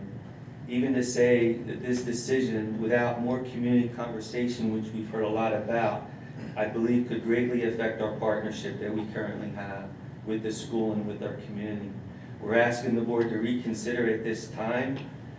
Betty and I was watching the reorg meeting, and congratulations for being the president. I've worked with you. I respect it greatly. Thank you, and with that, I want to give you your 10-second warning. I agree that you should support the administration, but also the board has been voted in by the community, and I believe that we need to have more conversation, more community conversation, and really find out what the heartbeat of our community is. And I'm for opt-in rather than opt-out, just for the record. Thank you. Thank you.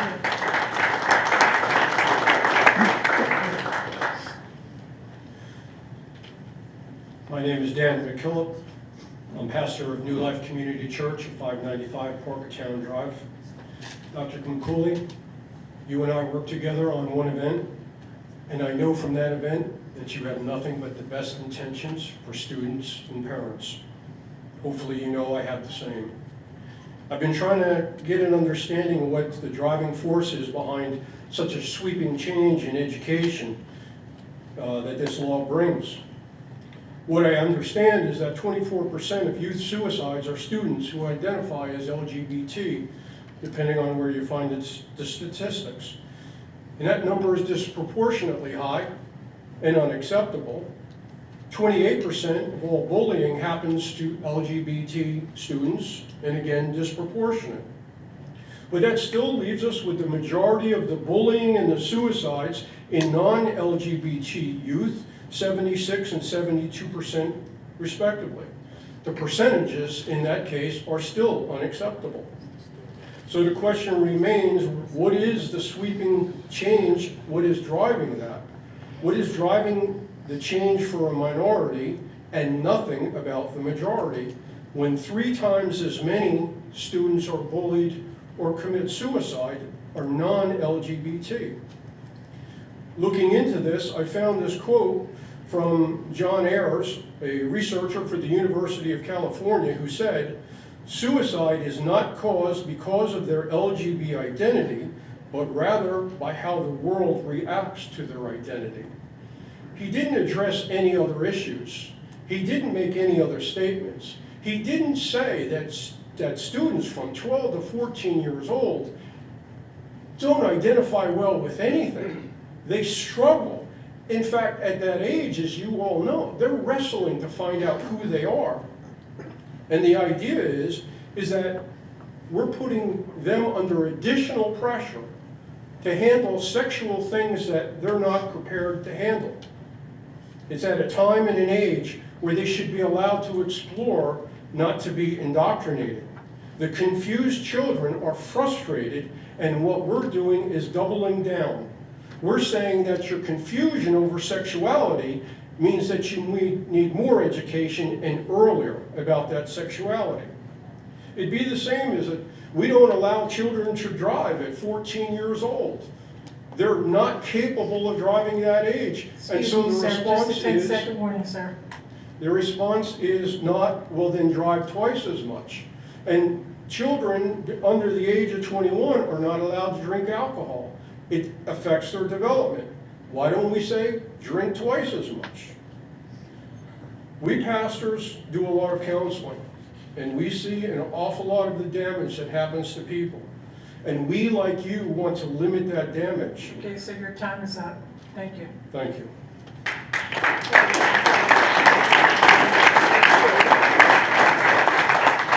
My name is Steve Mears. I'm from New Gretna. I guess the only one here tonight. And I've been pastoring a church in Little Egg since 1993. We've been involved with the community for years. We were involved with the Delilah's Den thing about 8 years back. So I'm very well versed in community stuff. And I've been doing a lot of research, obviously, because of what's going on with this LGBT curriculum, which I think is devastating to young people. You know, it's amazing that 4% of the population can dictate to the 96 what they're going to do. And that's really what it is. It's all political, and it's very dangerous. And as I was reading, I'm looking west of California. They've had this for 10 years already. New Jersey is mimicking California in many ways, especially in this area. And California, during their testimony, had a great concern. Some of the psychiatrists, sociologists, they said, how will this curriculum be taught? And how will it look upon those who don't embrace the LGBT curriculum? Will they be viewed as indifferent, as small-minded, subtly? And there was a great fear in California that the religious sector would be targeted subtly in this curriculum. And I believe that's a real issue. And I want to quote to you one of the quotes from the Garden State Equality. This was on their website. He says, "You will not be able to opt out of the LGBT inclusive curriculum the same way you cannot opt out of science classes or Black history due to being ill-informed or closed-minded." Their quote. You see, that shows that there is more than just a care to help these kids out. There really is an agenda.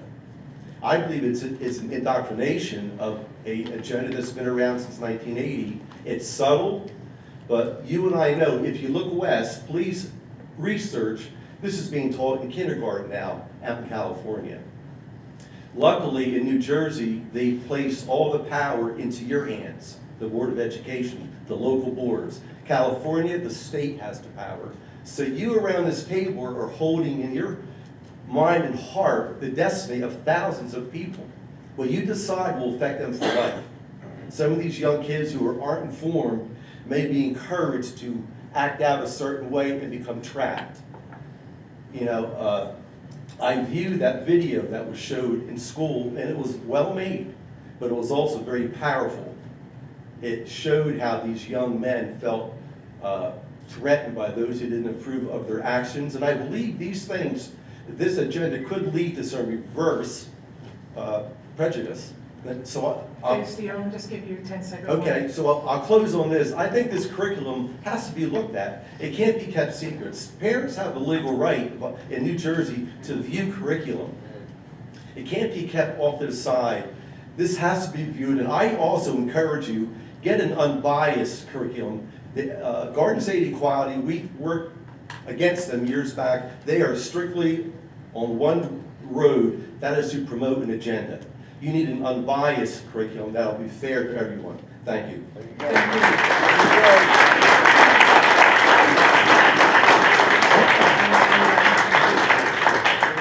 All right, thank you to many of you that came out tonight to share your both personal and religious beliefs on this topic. I'm going to attempt to answer some of the questions that were asked tonight, and then I do have something prepared that I'd like to read before turning it back over to President McVeigh. I also want to give you my cell phone number, as everyone in this community seems to have. I do work with many of you and have worked with many of you in the past, and unfortunately, before tonight and the rally that was held last week, I didn't hear from any of you in terms of questions or even to have a discussion on this. So once again, my cell phone number is 609-703-8563, and you are more than welcome to always reach out to me, come and sit down with me and have a conversation. So as I said, I'm going to attempt to answer some of your questions, and then I do have something that I'd like to read as well. In terms of pulling out of this agreement with 30 days notice, yes, Kim Clark did say that, and yes, that is accurate. We can pull out of the 8th grade pilot within 30 days notice.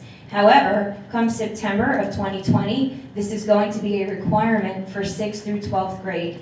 And as stated before, we are fortunate to have our teachers on board with this as we work with not only Garden State Equality, but the New Jersey Department of Education to give our feedback on what is working and what we feel can be changed. Has the board have an opportunity to review the curriculum? 2 of our board members did participate when the administration had a one-day overview training with the New Jersey Department of Education and Garden State Equality, and those lessons were previewed. The lessons will be made available to all parents of 8th grade students and will also be made available at the February 5th meeting in which the community can come and see samples of those. Also, some of the members of this community right now did reach out to Dr. Clark and were given those sample lessons. So no, it's not a secret, and you will be getting all of the information and more at the February 5th meeting hosted by New Jersey Department of Education and Garden State Equality.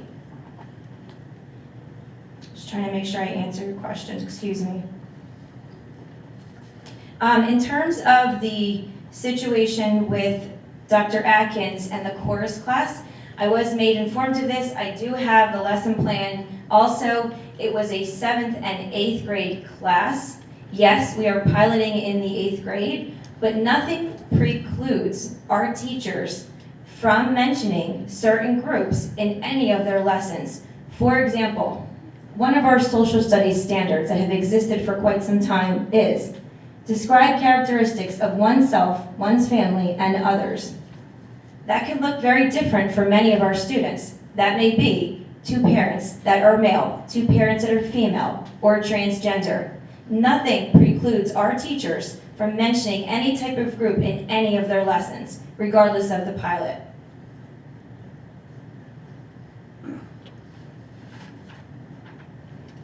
Once again, I apologize if I didn't answer all your questions.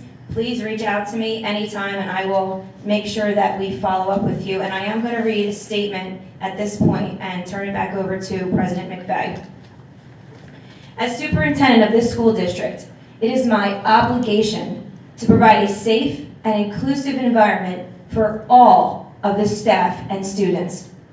The Board of Education agrees to and signs a code of ethics statement that says, I will make decisions in terms of the welfare of all children, regardless of their ability, race, creed, sex, or social standing.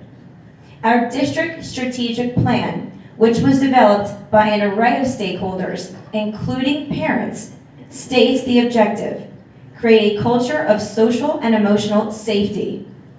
A board goal this year is review data and participate in social and emotional learning, professional development. The well-being of all of our students is a priority.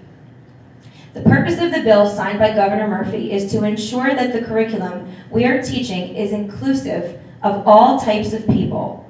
Please note, these are not scripted lessons or a separate class. They are talking points. This is not about sex education. Groups that have been purposely ignored or left out of our curriculum will now be incorporated. Regardless if this is a mandate or not, nothing precludes our teachers from including all groups of people in their lessons. Furthermore, Board Policy 2270 clearly identifies that the curriculum is chosen for its place in the thorough and efficient education of the children of this district, not for its conformity to religious principles. I understand that some parents have inquired about opting out. It is impossible for students to opt out of the current culture we live in. Please attend the informational session being held February 5th, hosted by the NJDOE and Garden State Equality to gain a more comprehensive understanding of this mandate. In closing, all students matter and deserve to come to school every day to a place where they feel safe and appreciated. Thank you. I'd like to thank everyone who came up and spoke tonight. I appreciate your patience and your understanding with the time. And with that, I'd like to move on to the board forum. Tommy, if it's okay, we'll start with you. Thanks. Thank you all for coming out this evening. I love the interest from our community with everything that we do in education. But I must state that I really wish that this board was more inclusive and included in what is going on here. We were not. And I would love to see what the curriculum is that we are required to approve and adopt. But that has not occurred. I think that we should be taking our time, looking at what we are doing, and ensure that we are fulfilling our role and responsibilities. That is one of the things, inclusiveness. Well, we really should be included in what this curriculum is that we are rolling out, because I have not seen any of it. And as far as what was alleged this evening that went on, and I don't know if it was a chorus or a music class, I know our agreement says 8th grade pilot program. And for that to be occurring, I'd like to hear more, but this is very tough for everyone. It's tough for this board, it's tough for the community, but we all need to work together and hear each other, because I don't feel that a Board of Education or any other elected position takes the right away from parents. Thank you.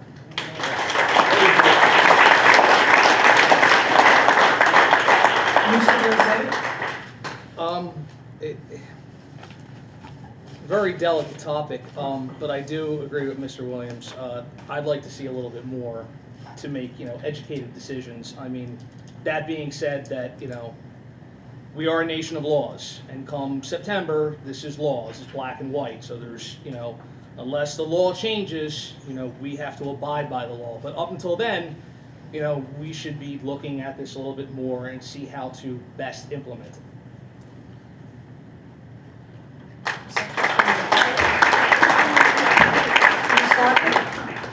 I'd also just like to thank everybody for coming out, and I am looking forward to the event on February 5th and kind of getting more information across the board from both the community and the program. Thank you. Ms. Chambers? Yes, I'm looking forward to the February 5th meeting, and I have told people in the community that's when to come out to see what it's all about. Because I too would like to see the curriculum and exactly what it is that has been mandated for September. So I urge you to come out. I'm sure there'll be a lot more people that'll sign up. Thank you for opening the link to the rest of the community and parents, because I think that was very important, not to exclude them. I thank you all for coming out. On a positive note, I want to congratulate the students of the month. I want to thank the donations that we received here tonight. Very, very generous, especially for the Chromebooks and Smartboard for our JAG program, which, by the way, has been rolled out and is really phenomenal. Mrs. Nooner has done a great job. There was something, and I don't know if the rest of you have had an opportunity to look at it or read it, but there is under administrative reports, there is a report up there on the JAG program that gives a lot of information, and it was very well done. So I want to thank you for putting that up there. It was very, very eye-opening. And just lastly, the Google Docs that I did add some suggestions. It didn't give me the opportunity to add it like we normally do with the plus on the side. I had to add it in the box. That's why I said it was suggestions only. Because I mean, on our Q&A, we're allowed to add comments to the side. I did add a comment that the last, the one, I think, action plan needed to be added, and I saw that it was. So I don't know if that would help maybe the rest of the board I add wonder why that feature's their not on. comments. The comment feature? Yeah, anything that was left empty Okay. in the box, you had to actually add your Okay. comments in the box, and I I'll change didn't want to that. add it because it wasn't, I didn't want to think, everybody think it was law, you know what I'm Okay. saying? It was just a suggestion. Sure. So maybe if there would be, it's Mhm. set up that we can, anything that's not in the boxes, we can add on the side. It might be Sure. helpful Okay. for everybody once they go to take a look at it. But thank you for putting that up there. Mhm. And again, thank you for all your answers on the Q&A.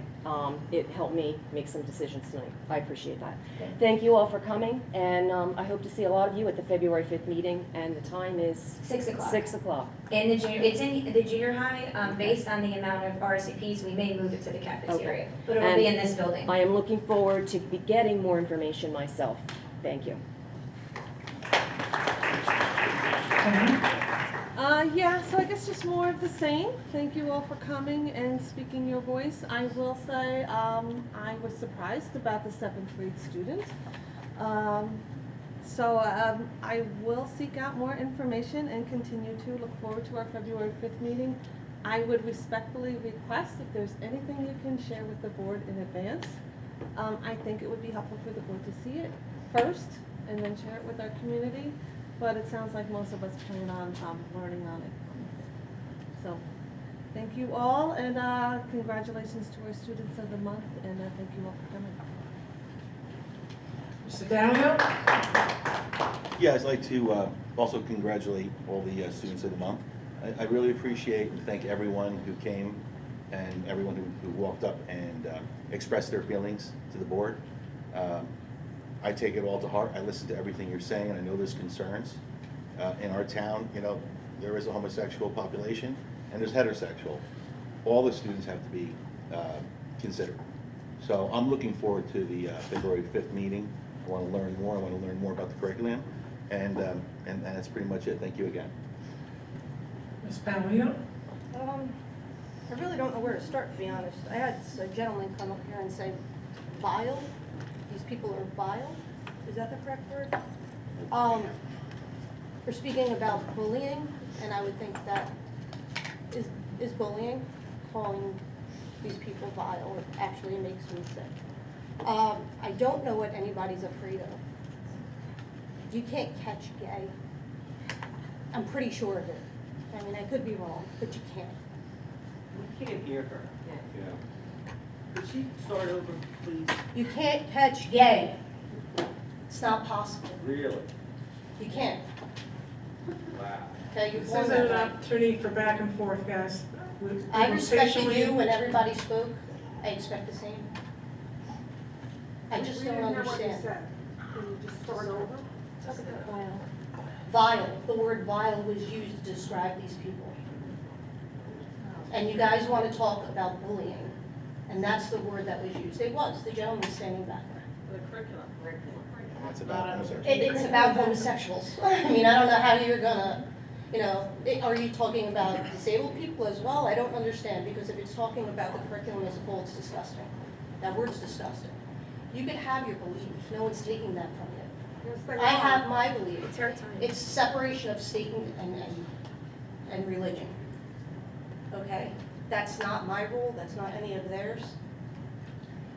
That's part of the Constitution, we live here. Everybody's. Please, let's have decorum. We all sat I've here never listening. once Please. interrupted any of you, and I sat here and listened to everything you've said. I understand your beliefs. I accept your beliefs. I'm not against them. I'm Catholic. I have beliefs as well, but this has nothing to do with it. Someone mentioned 4% of our population. Why do we worry about them? They're the ones committing suicide because of people that don't accept them. And you're worried about this. I mean, these are children.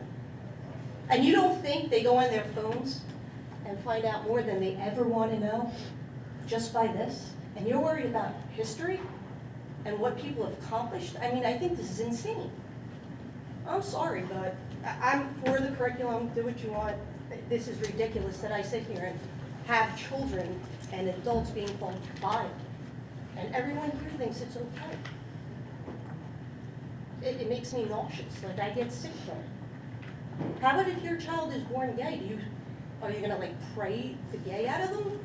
I don't understand how that works. You are who you are, you're born that way. That's it. No, tell me where, because I see head shaking when you're not born that way. How? Bottom one? The Genesis. When God created each of us, it was in God's image. Now, right there, I should stop. Every one of us. We're born in God's image. If you're gay, you're gay. If you think one day, here's the question, and I want you to reflect, because I'm going to reflect, because the questions you gave, they were good. When did you choose to be straight? You didn't. You felt it. It was in here. Right? So, if you could give me a time frame and how you decided to choose to be straight, because I'm telling you now, gay people don't decide to be gay. You think they just sat there and said, you know what, I want to be discriminated against. They want to be beaten. They want to be killed. You think they chose that? They didn't. None of them did. They were born this way. And I don't care if it's 4%, I don't care if it's 1%. These are children. My kids go here. I would protect the 96%, I would protect the 4%. My child has disabilities. I will protect him more than anything. I will protect every student that walks through this door. That's my job. I don't care what you are. I don't care who you are. That's my job. And if we have to teach history just to open people's eyes to make sure that they're known in history, so be it. Maybe it'll help the future. Thank you. Thank you. Ms. Nashville? Can you hear me? NEA just came out with a new suicide article. It's quite good. I have a call into them to see if I can make a copy of it for all of you for the meeting. Unlike the numbers that were presented today, this is from the U.S. Centers for Disease Control. So suicide, our country is in a suicide crisis. I was at a school board meeting in Trenton for the state, and one child just committed suicide in Ocean City, and then another. Well, it turns out it was 84 last year in just New Jersey alone.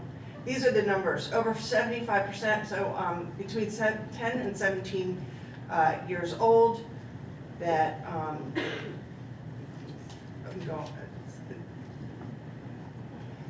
I just feel like these tragic deaths could have been prevented. And this is the numbers. According to the U.S. Centers for Disease Control, 1 in 6 high schoolers reported seriously considering suicide in 2017. 1 in 4 girls, so look at your girls, everybody, in high school. And almost half of these children were lesbian, gay, queer questioning. So youth considered suicide. Today's teens are more anxious and depressed than ever. Where's the here it is. The CDC also reports that the number of young people dying of suicide has jumped 56% between 2007 and 2017. They're talking about smartphones, gaming. They don't really have any idea. Massive school shootings. 2 of the reasons being looked at are massive school shootings and the fear of shootings and cell phone use. Our teachers and administrators are dealing with these issues every day. It's our job as board members and members of the community to do all we can to support them and give them all the tools they need. Before we have a suicide here, one of your children who needs help could be missed. So that's kind of where it's coming from. And I also am Catholic and was raised Catholic and used to walk myself to church on Sundays at 8 years old, and it was 5 miles away. And I went to Georgian Court, and my Christianity is not like what I'm hearing. So it's very upsetting. So I called my religion teacher 100 years ago, and she was a little surprised. She was very surprised at the meeting from the other day, and she helped me with this, and that's what she gave me. You know, the thing is, some people believe that the Word of God and the Bible is the Word of God. Some people believe it's an interpretation. There's all kinds of different things, but Genesis is probably the clearest, and that's why we picked this. And it's Genesis chapter 1:27. When God created each of us, it was in God's image. Therefore, it was not only good, number 131, it was very good. So we're all created in God's image, and I think it's fear, I think it's lack of understanding, and I think that you made a really good point. I don't think people really wake up in the morning and decide, I want to be discriminated against, I want to be really odd, I want people to think I'm weirdo. They just don't, kids don't do that, people don't do that. So if we can help these kids earlier, that's what we need to do. And yes, we need to come together on the 5th, and we need to look at everything, and I appreciate all your comments. But I don't understand why it's quite this discerning by everyone. Do we have a correct quotation on Genesis 1? No. There you go. That's correct. I'm sorry, we're not going to go back and forth. There were 15 different Bibles that we looked through, and I picked one thing. In his One image, one. male, Excuse me, male and please, female. please. Still male and female. I'm Please sorry. yield to our president, point of order. Thank you. Couple things. I'd like to thank Nick for a clean audit. It's an amazing thing with everything that we've been through the last few years. And as board president, I've had the pleasure of working a lot more with Nick and with Dr. McCooley. And I can reassure you, if you have any doubts, we are in good hands.